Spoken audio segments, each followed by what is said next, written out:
Donald Trump estuvo publicando de manera desquiciada casi durante toda la noche, lanzando dardos para todos lados, a la OTAN, al Papa, al primer ministro británico Keir Starmer. No es una metáfora, no es exageración mía, es literalmente lo que pasó en las últimas horas mientras usted estaba durmiendo. Bueno, primero un ataque a la OTAN. A la medianoche el hombre publicó: la OTAN no estuvo ahí para nosotros y no estará ahí para nosotros en el futuro. Y ya lo hemos dicho muchas veces en este canal, es que Donald Trump no contó con la OTAN antes de iniciar su guerra contra Irán. Primero alborotó el avispero junto con Benjamin Netanyahu y luego les pidió ayuda. Pero esperen, porque eso fue solamente el calentamiento. Después publicó un mensaje dirigido al Papa León. Donald Trump le escribe al Papa para informarle, así como si el Santo Padre no tuviera televisión, que Irán ha asesinado a más de 42.000 manifestantes desarmados en los últimos 2 meses y que es absolutamente inaceptable que Irán tenga una bomba nuclear. Bueno, como si el Papa estuviera desconectado del mundo, como si en el Vaticano no supieran lo que pasa con Irán y con el resto del mundo. Como si el Papa necesitara que Donald Trump a medianoche le mandara un tuit para ponerlo al día de las noticias. Y termina el mensaje con su frase de cabecera: América ha vuelto, o Estados Unidos ha vuelto. Pero mira, lo más revelador, lo que de verdad les quiero mostrar hoy es el tercer tuit, bueno, y uno que salió hace poco. A las 11 de la noche, Donald Trump, publicó un artículo sobre Alan Dershowitz. ¿Quién es ese señor? Es un abogado famoso de Harvard, defensor de celebridades y criminales por igual. Defendió a O.J. Simpson, a Jeffrey Epstein, y que en los últimos años se convirtió en el defensor público número 1 de Donald Trump. El artículo dice que Dershowitz cree que Donald Trump podría anular el juicio político de 2019.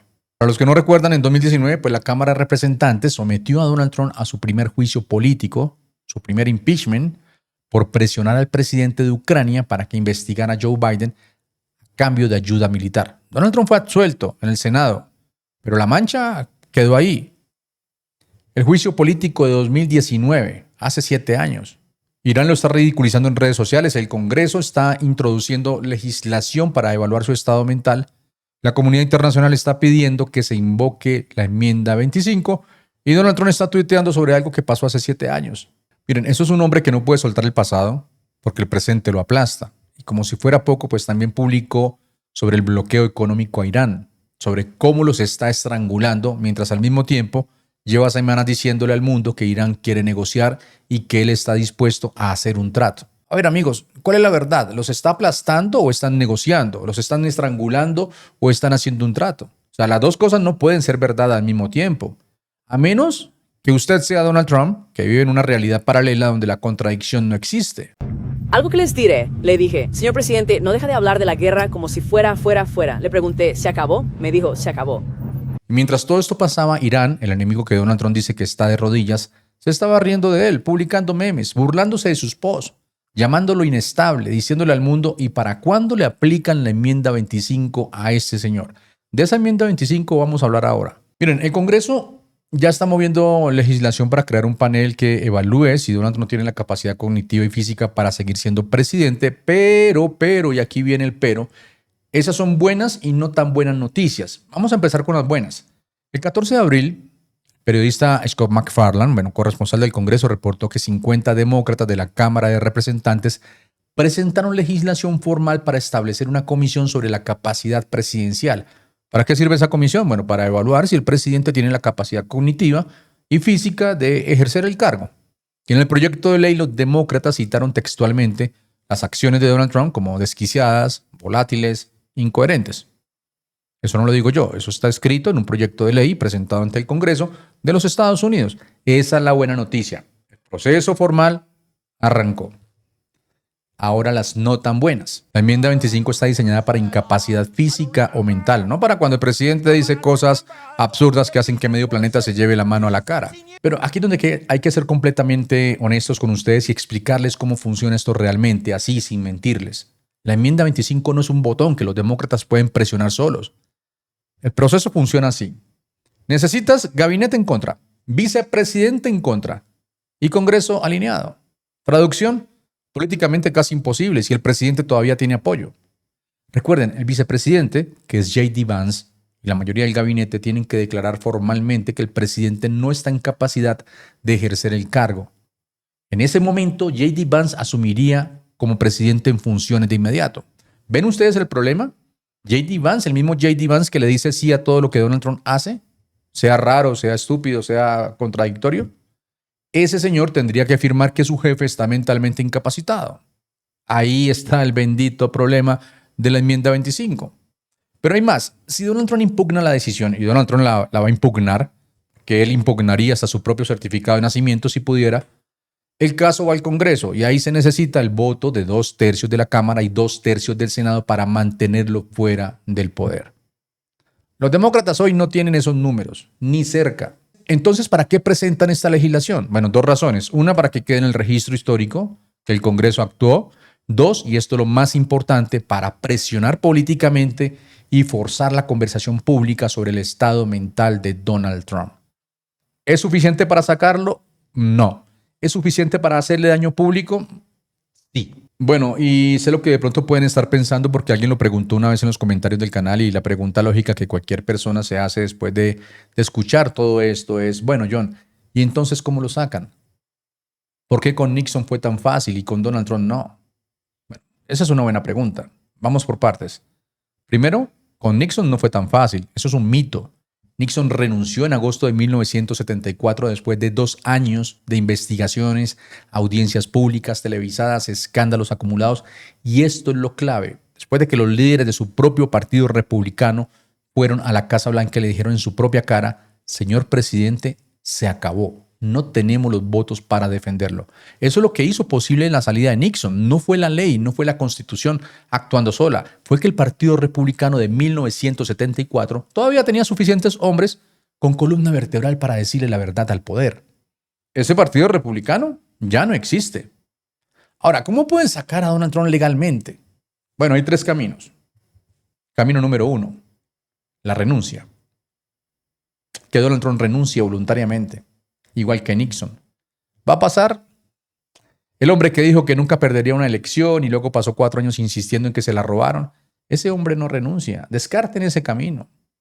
Camino número 2, el impeachment, el juicio político. La Cámara acusa con mayoría simple, el Senado condena con 2/3.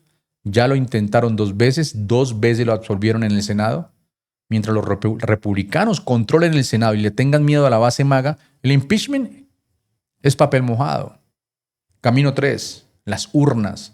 Bueno, este camino ya está cerrado. Donald Trump no puede reelegirse constitucionalmente, pero tampoco pueden sacarlo por las urnas hasta que termine su mandato en enero del 2029. Entonces la respuesta honesta. Legalmente, hoy por hoy, con este Congreso y con este Partido Republicano, no hay un camino claro para sacar a Donald Trump antes de que termine su mandato.